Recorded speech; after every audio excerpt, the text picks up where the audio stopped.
Estas son las noticias de Venezuela. Maduro cambia nombre de autopista Francisco Fajardo por Cacique Guaycaipuro. Lo trae Run Runes por el llamado Día de la Resistencia Indígena. Nicolás Maduro decidió cambiar el nombre de la autopista Francisco Fajardo. Es una ofensa que una autopista lleve el nombre de un genocida. Francisco Fajardo fue un genocida. Así lo expresó Maduro, que indicó que aceptó la propuesta del profesor Reinaldo Bolívar de cambiarle el nombre al jefe de los jefes. También aseguró que algún día el rey de España tendrá que pedir perdón por todo el genocidio contra América. 80 millones de indígenas fueron asesinados durante la invasión española a América, aseguró Nicolás Maduro. Y en acciones contradictorias, Efecto Cocuyo destaca con el titular Guardia Nacional Bolivariana agrede a indígenas Wayuu en Paraguaypoa, denuncia ONG. Este mismo día, el Día de la Resistencia Indígena, el Comité de Derechos Humanos de La Guajira condenó la represión por parte de cuerpos de seguridad del Estado a la población Wayuu durante protestas pacíficas en Paraguaypoa entre el 5 y el 7 de octubre. A través de un comunicado, este 12 de octubre, la ONG explicó que las comunidades decidieron alzar la voz por la falta de electricidad de hasta 2 días seguidos, así como por estar incomunicados y desinformados debido a que la estatal Movilnet tiene más de 6 meses sin funcionar en la región Guajira. Entonces, Nicolás Maduro le cambia el nombre a una autopista en honor a la supuesta resistencia indígena, pero por otro lado la Guardia Nacional los somete a violaciones de derechos humanos, según ha citado la ONG, el Comité de Derechos Humanos de La Guajira. Bien. Ola de allanamientos de la dictadura de Nicolás Maduro contra funcionarios de Juan Guaidó en Venezuela, lo trae Infobae. Agentes del Servicio Bolivariano de Inteligencia actuaron contra David Natera, Gabriel Gallo, Rafael Domínguez y los padres de Romer Rubio. La dictadura de Nicolás Maduro llevó a cabo este lunes esta ola de allanamientos en viviendas de al menos 4 funcionarios del gobierno interino de Juan Guaidó. Human Rights Watch y Johns Hopkins lo trae el Nacional. Maduro abusa de los retornados. El trato abusivo y las condiciones a las que el régimen de Nicolás Maduro somete a alrededor de 130.000 ciudadanos que han vuelto de otros países probablemente incrementará la transmisión del COVID-19, señalaron a través de un comunicado Human Rights Watch junto al Centro de Salud Pública y Derechos Humanos y Centro de Salud Humanitaria de la Universidad de Johns Hopkins. Dice, cuando los ministros de Relaciones Exteriores de países latinoamericanos se reúnen en el próximo encuentro en línea del proceso de Quito, deben abordar con urgencia la situación de los retornados. F destaca, la Unión Europea insta a Borrell a continuar facilitando el diálogo en Venezuela. Los ministros de Exteriores de la Unión Europea transmitieron al alto representante de la Unión Europea para la Política Exterior, Josep Borrell, su apoyo para que continúe facilitando el diálogo entre gobierno y oposición en Venezuela, mandato por el que se envió recientemente una misión a Caracas. La ministra española de Asuntos Exteriores, Arantxa González Laya, recalcó en una rueda de prensa al término de un consejo en Luxemburgo que Borrell no negocia con el régimen de Maduro, sino que su mandato es para facilitar un diálogo entre el régimen y la oposición. Es el mandato por el cual el alto representante envió un equipo a Venezuela a seguir intentando esa facilitación. Lo que hoy le hemos dicho es que continúe con el mandato que él tenía, aunque sabemos que cada vez la ventana de oportunidad se va estrechando más, ha dicho la ministra de Exteriores de España, Arantxa González Laya. Bien, la ley antibloqueo dividió al chavismo. Legisladores de su propia asamblea denuncian que viola la Constitución en Venezuela. El líder del órgano legislativo, Diosdado Cabello, impuso la norma, a pesar de que varios delegados advirtieron que no votarían a favor de la norma, ya que no les permitieron leerla. Lo escribe Sebastián Barraez para Infobae. Si en el chavismo muchos de sus militantes tenían dudas del autoritarismo que desde hace tiempo se ha impuesto en el gobierno, la aprobación de esta ley, aprobada el pasado 8 de octubre, no deja lugar a dudas. Desde el momento en que Nicolás Maduro habló de la mencionada ley, hubo alarma en varios sectores del país, por lo que su contenido pudiera representar violación a la Constitución de la República Bolivariana de Venezuela, lo cual, agrego yo, no es una novedad. Pero a las críticas se sumó Un hecho más sombrío, dice Sebastián Barraez, el proyecto de ley se convirtió en el secreto mejor guardado de Diosdado Cabello y Germán Escarrá, ha dicho Sebastiana al portal Infobae. Vamos a estar hablando de esto con el profesor Rafali la mañana de hoy. Seguimos con La Voz de América. Defensores de derechos humanos exponen vulnerabilidad de niños y adolescentes en Venezuela. Expertos coinciden que, en líneas generales, la situación de los niños, niñas y adolescentes en Venezuela es compleja y que los indicadores de desarrollo están muy comprometidos, lo que les impacta de forma determinante en términos de salud, educación, familia e identidad. UnionRadio.net, restricciones aéreas se mantendrán por 30 días más, esta prórroga que se renueva al término prácticamente de cada mes. Una información del Instituto Nacional de Aeronáutica Civil, el INAC, que informó que a partir de este 12 de octubre se postergarán las restricciones aéreas por 30 días más, luego que el Ejecutivo Nacional extendiera el decreto de estado de alarma por la COVID-19.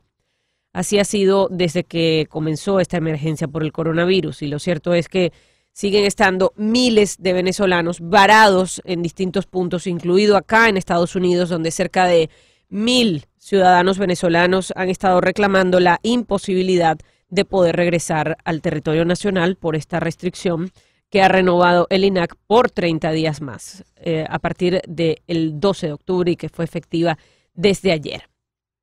Lo destaca también, por cierto, el Universal con el mismo titular: restricciones de vuelo se mantienen hasta el 12 de noviembre, y aclara que quedan exentos de esta medida los vuelos de emergencia, de carga y correo, aterrizajes técnicos, vuelos humanitarios. Allí vuelos humanitarios, ponemos el resaltador por el impedimento de hacer llegar estos vuelos humanitarios, como les decía, con miles de venezolanos, además enfrentando cualquier tipo de emergencias médicas, personales, familias separadas, madres sin sus hijos, en fin. El Universal: hasta el 23 de octubre se auditará el software de la máquina de votación. Con el proceso, el Consejo Nacional Electoral espera verificar que se garantice el secreto del voto, así como la autenticación biométrica de cada uno de los electores convocados para elegir a los 277 nuevos diputados de la Asamblea Nacional. La auditoría del software que usarán las máquinas de votación se realizarán hasta el 23 de octubre, según el CNE. El diario de 2001 destaca: Venezuela sobrepasó este lunes la barrera de los 700 fallecidos por coronavirus, tras registrar 7 nuevos decesos en las últimas horas, lo que elevó la cifra de las víctimas fatales a 704. Además de esto, dice el diario 2001, el ministro de Información y Comunicación, Freddy Yáñez, reportó 619 casos de coronavirus en todo el territorio nacional, de los cuales 568 son comunitarios, 51 responden a contagios internacionales, la distinción que hace el régimen de Maduro. Lo cierto es que dicen que todos los contagios internacionales son procedentes de Colombia y que el total de decesos son 704, como mencioné, además de 83.756 casos confirmados por coronavirus en su territorio. Así están las noticias nacionales de Venezuela. Noticias de Latinoamérica. Comenzamos en Colombia. F destaca: Uribe reaparece con un discurso contra el socialismo y la justicia de la Jurisdicción Especial de Paz.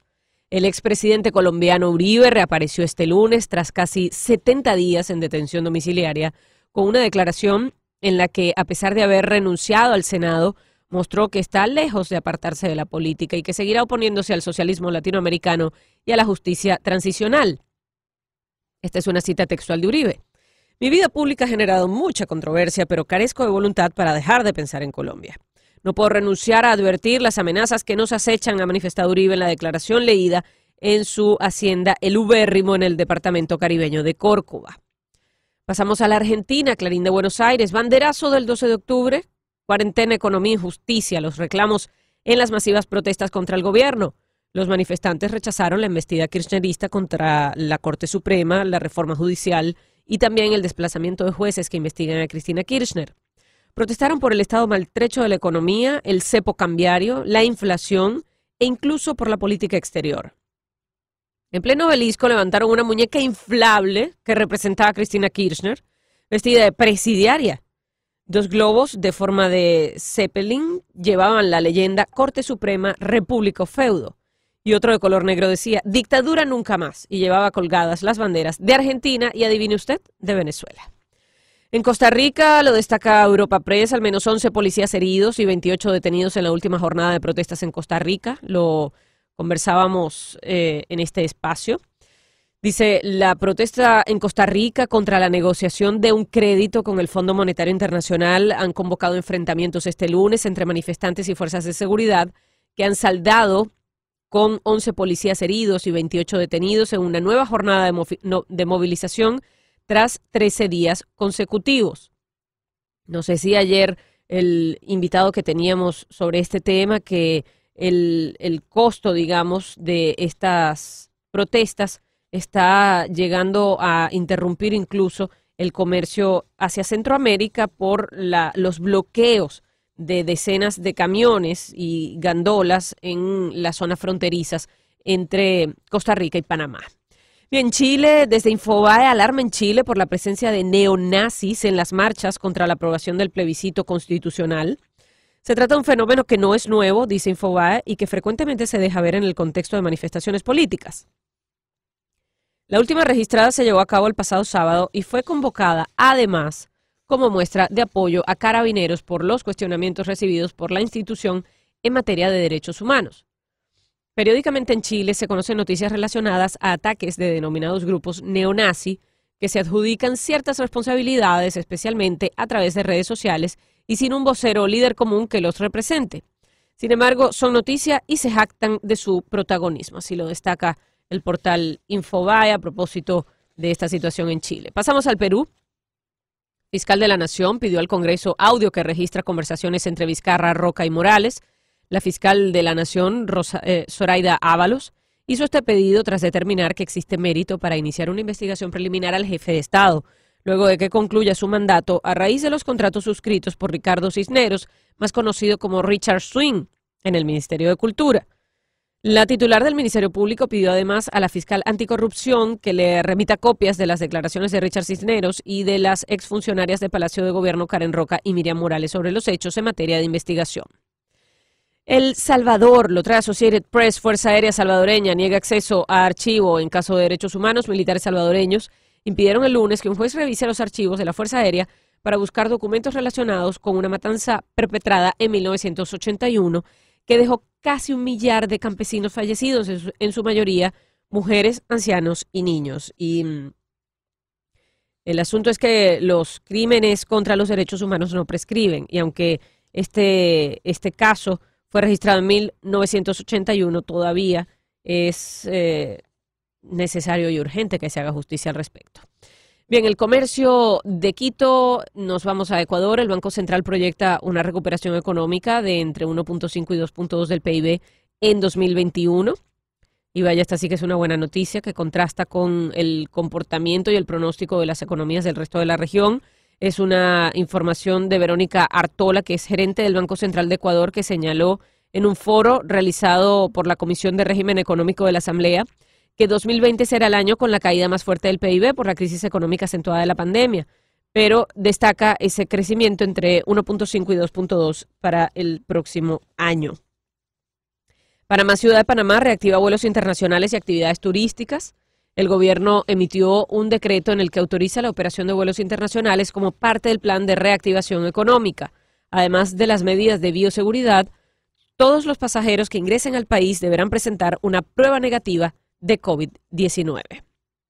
Associated Press trae de Cuba, cambia estrategia para enfrentar el COVID-19. Ya no se aislará de manera obligatoria en centros especiales a los contactos de casos sospechosos, como se hizo hasta ahora, y se podrían recibir pasajeros nacionales y extranjeros por todos los aeropuertos, salvo en La Habana.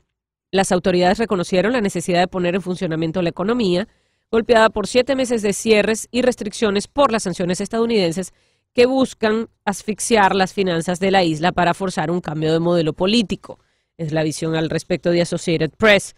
De esa misma agencia, México conmemora Día de la Raza sin la estatua de Colón, que por cierto ayer les contábamos la declaración que dio el presidente Andrés Manuel López Obrador acerca de la deuda que según él y en la misma tónica que Nicolás Maduro le reclama a España por lo que ellos califican un genocidio contra América Latina.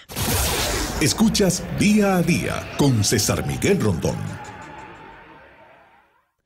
Bien, revisamos la agenda que tenemos para hoy. Vamos a comenzar con este proceso que avanza rápidamente en el Senado estadounidense, el proceso de confirmación o no, que seguramente será aprobado, pero comenzó apenas el día de ayer, el proceso para que Amy Coney Barrett se pueda convertir en la próxima jueza de la Corte Suprema de Estados Unidos, una postulación que estuvo a cargo del presidente Donald Trump y que este lunes comenzó con señalamientos entre republicanos y demócratas, los primeros que consideran que la jueza tiene todas las calificaciones para avanzar hasta lo más alto de la justicia de este país, los demócratas que alertaban los riesgos que algunos avances en materia jurídica y social podrían estar en riesgo si llegara a confirmarse esta jueza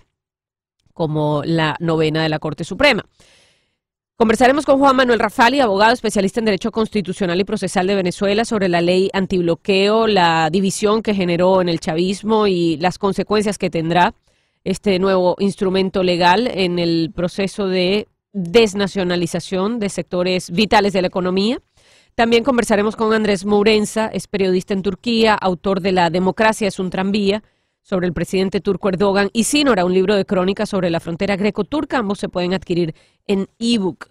Mika Rosenberg es reportera nacional de inmigración de Reuters, trae un reportaje sobre los tiempos de detención en Estados Unidos, el proceso que enfrentan los migrantes en los centros de detención de ICE. Luego estaremos hablando con Manuel Enrique Figuera, médico internista e infectólogo, presidente de la Sociedad Venezolana de Infectología, que a pesar de los casos que se están registrando, pues no se ha visto, y afortunadamente no, el pronóstico que muchos especialistas hicieron al comienzo de la pandemia de que podría terminar Venezuela enfrentando una amenaza funeraria. Esto no ha ocurrido y se presume que la agudísima crisis de la gasolina podría estar implicada en el comportamiento del COVID-19 en Venezuela. José Ramón Bauza, eurodiputado del Partido Español Ciudadanos, a propósito de la decisión del Consejo de la Unión Europea de extender otro año el marco legal que permite imponer sanciones a personas o empresas en Nicaragua. Estaremos conversando también alrededor de las 8:40. Así va la agenda del día.